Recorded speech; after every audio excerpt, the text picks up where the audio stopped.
Alright, like I promised before, I would make a video on the new CEO of Harley Davidson. That being Artie Starrs, the former Top Golf CEO. And I just don't understand what the riffraff is with him being a CEO.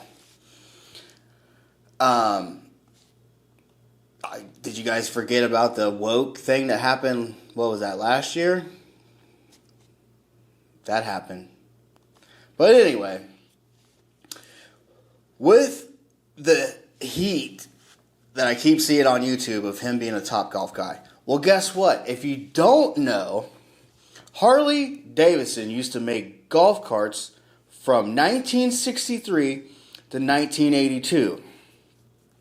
Okay, with that being said, you can't blame it on AMF because AMF years was from 1969 to 1981. So that being said, let's do a little math here. From 1963 to 1982, that's 5 years before AMF bought them, and 1 year after AMF. So you can't blame it on AMF. With AMF being said, that to me is the most junk Harley Davidson's ever produced. And I don't understand the whole hipster chopper scene where everybody's building the shovel heads. They're garbage. They are trash. And I can say that because that's how I learned how to ride Harley Davidsons. So my brother has a shovel head, and my dad at the time had a panhead. And I chose the panhead every time over the shovel head. Every time I rode it, something fell off, something broke. It was just complete junk. Panhead ran like a sewing machine, and it was faster. Okay, with that being said, now coming up, up to date here, the only thing that I do not like about Harley Davidson's motors now is the Revolution Max. Okay? But there is a positive, which I'm going to say with the Pan Am, because it's ugly, but you have full control. You can turn off ABS, you can turn off traction control, you can do all that stuff. With the newer bikes, I don't know if they made a workaround. I don't have a new bike. I have a 2009. So with that being said, definitely the new CEO does not affect me because I buy used Harley Davidsons. And I feel like most of the people that are complaining about the new CEO has used bikes. They're not buying new bikes. And if you ask me, Harley Davidson does not give a flying fuck about your YouTube videos complaining about the new CEO being a former Top Golf CEO. He doesn't care. They don't care. They're in it to make money. The only time they probably cared about the customers was when they was working out of a shed. Other than that, it's all for profit. They do not care about us. With that being said, I feel like Harley Davidson would not be up and running to this day if it wasn't for the aftermarket. Because, let's be honest, you buy a Harley Davidson broken from the showroom floor. They're pretty much trash. But the aftermarket is what's saving Harley Davidson, if you ask me. This is my opinion.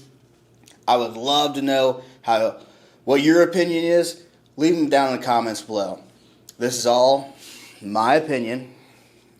It seems like a lot of these Harley guys are getting butthurt over this stuff. When, dude, Harley's been failing for years, and luckily the aftermarket is there to pick them up.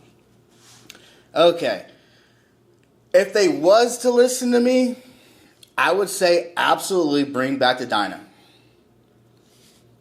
And let customers have more control over what they're buying. Like, You know, some people don't want ABS. Some people don't want traction control. But I think, especially with the golf thing, I think that Harley Davidson's is trying to do like BMW and Mercedes is go after the doctors and lawyers, which is fine, do that. But, you know, you got a whole lot more people that are more traditional than there are probably doctors and lawyers riding Harleys. Like I said, this is my opinion, so take it with a grain of salt. And if you ask me, my favorite motor, which I know get a lot of hate for this, my favorite Harley Davidson motor has been and probably always will be the 88 cubic inch. I know you guys are going to say the chain tensioner on the cams and this, that, and the other, blah, blah, blah, blah.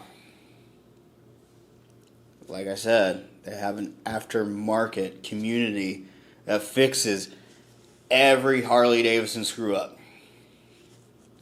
So, and out of all the 88 cubic inches motors I own, I haven't changed one out.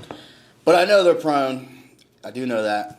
Right now, currently I have a 2009 Road Glide with a 96. And stock, that thing is a straight dog. It is so bad. That's currently why that I did what I did. But before, it was basically felt like I was riding a moped. And I had plenty of stock 88 cubic inch motors, soft tails, no, it wasn't street glide, it was electric glide, my bad.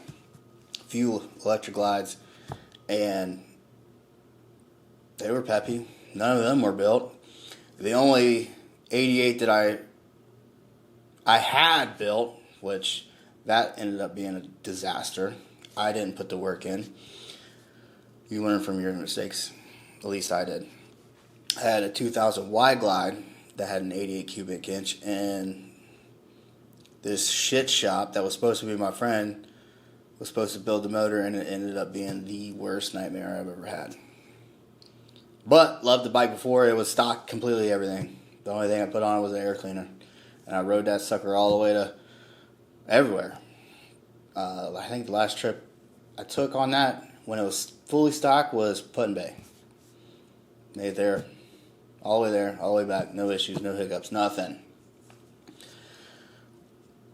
But how my 96 is now, yes, I did build it for the turbo. Turbo is no longer on it. With that being said, it is still better than what it was stock, believe me. But yeah, that is just my input. And here's another video, because I made a video yesterday saying I was going to post every day. And so I felt comfortable using this camera. So with that being said, peace. Just my personal opinion. You guys can fight in the comments down below. I'll read some of them, but I'll probably just get more hate than anything. With that being said, peace and love anyway. See you in the next one.